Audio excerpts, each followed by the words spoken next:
Hey guys, how's it going? Jabber Game Jaws here. So today I wanted to talk about finding time to game as an adult. So for most of us when we're kids, we have a bunch of time to game.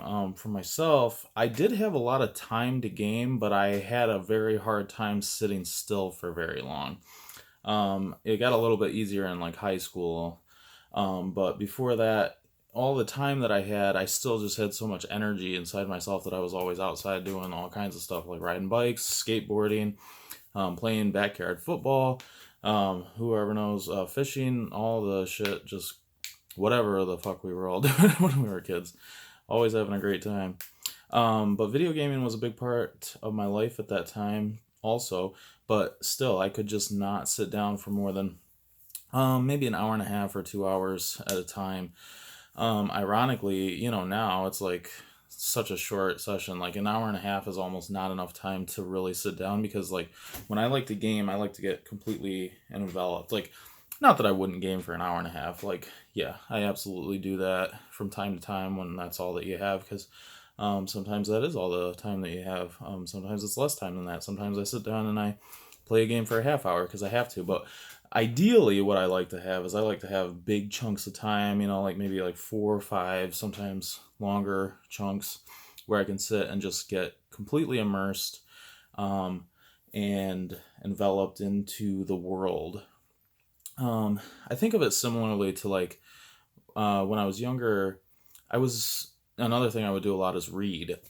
So I always liked times where I could sit for a long chunk and read a lot. Um, and I'm the same way now with gaming. There's just something about immersion, that is so, so freaking important to me.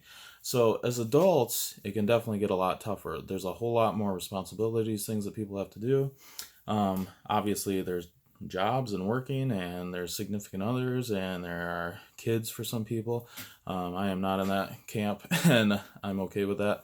Very thankful that I don't have that level of responsibility. Um, so for you guys who don't know, uh, let's see, I'm 30 years old. I graduated from college in 2010, so that's been 8 years. And since then, I've worked full time the entire time at various jobs. Some jobs I worked many hours, 60, 70, 80 hour weeks at some points for some like construction companies and things like that. The majority of the time has been spent doing about 40 to 50 hour work weeks. And that was in social work. I was in the social work field for a long time. I have a degree in psychology, but that stuff's a little bit boring. So fast forward to here.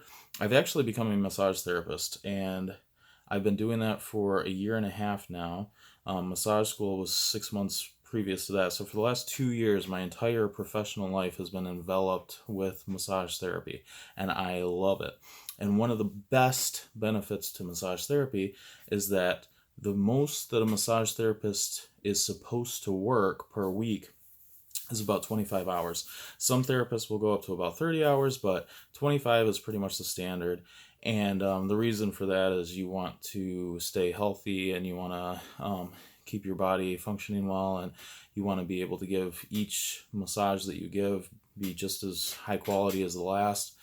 And so the best way to do that is to keep yourself kind of at a limit of about 25 hours a week. Now, I freaking love that because I work 6 days a week. So generally, I do about 4 hours of work a day, and that is able to sustain me for my career right now. So I have a lot more time than most people my age. And I am very grateful for that. And that's one of the things that drew me to this job, and it's one of the things that is absolutely going to keep me in this job. Um, there have just been so many times in my life when I was working 40, 50, and plus hour work weeks. It's really hard to have balance. And I don't know how people do it with kids or, other things like that. And people do it. I guess what they do is they get rid of a lot of the fun things that they like to do. I mean, and I personally, at least at this point in my life, am not willing to do a lot of that. I love being married to my wife. My wife is awesome. She also is now doing massage therapy. Um, So there's a lot of things that are, important balance wise, and getting exercise. We do have a dog, so that's a responsibility. I have to get the dog walked or played with or taken to the park or whatever every day, and that generally takes up at least an hour with whatever, capacity. But that's good for me too, because that's something that forces me to get out. All this to talk about, I love playing games, and it's definitely my number one hobby right now, especially. Um, Gaming has come back for me very hard in the last few years, and I have played an awful lot. And obviously, just recently, I have a little bit more time um, than I normally did, but even so, there are still a lot of things that I do to help myself get enough time that I can play a lot of the games that I want to play. Like I just got done playing Shadow of the Tomb Raider tonight. I probably sat and played it for about 4 hours. It's Sunday, and my wife and I were just sitting at home, had the day off to ourselves, and I got up and I went into the kitchen to get some coffee, and I just told her, I was like, I am having so much fun right now. Like everything in me is just elated. Like I am loving this. Like it's so good. And like I guess as long as that's the case, I'm gonna continue to game a whole lot. Obviously everybody like has to, take account of their own life, and you can only devote the time that is healthy for you. But personally for myself right now, it's great having lots of time for gaming, and it's something that I'm passionate about. It's something that I love. It's very funny because I think that socially speaking, it's seen negatively by a lot of people, especially older people or people who just don't understand it. It's so funny to me though, because I'm like, if somebody was talking about how, oh my gosh, I love to read, I just want to read every chance I get, like I try so hard to make sure that I have extra time on the weekends and at night in the evenings, so that I can just sit down with my book and just, zone out. And then like so many like old 50-year-old women would be like, oh yeah, that's so great. I love doing that. It's myself. It's just wonderful. And it's like, dude, fucking video games are not any fucking different. Seriously. I remember seeing a meme, and it had like a bunch of little kids, and they're like stick figures, and they're just all blank, and it says like, these are your kids.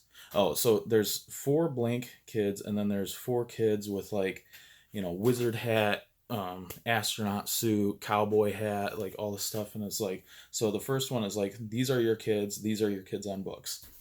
And in my head instantly I think, these are your kids, these are your kids on video games. Like the stories in video games are so freaking awesome. Not all video games, but that can be said about any medium. Like not every book is amazing, not every movie is amazing, not every TV show is amazing, not every video game is some life-changing story, but there's so many fucking ones that are, like, seriously.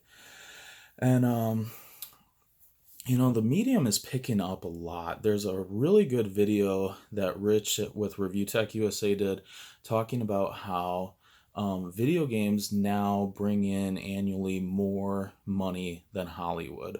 Like, let that sink in. That blew my fucking mind when I heard that. And he goes through and talks about all the different things. So Grand Theft Auto 5 is not only the best-selling video game in the world, they have made more money selling Grand Theft Auto 5 than they've made on any single movie in all of history. Gaming is really taking over in a lot of ways. And it's so funny that, like, there's a lot of people that don't totally see that change coming, but it is totally coming. But all that to say, it's a legitimate hobby. It's a legitimate art form. It's a legitimate storytelling medium. And it's one of those things that takes time.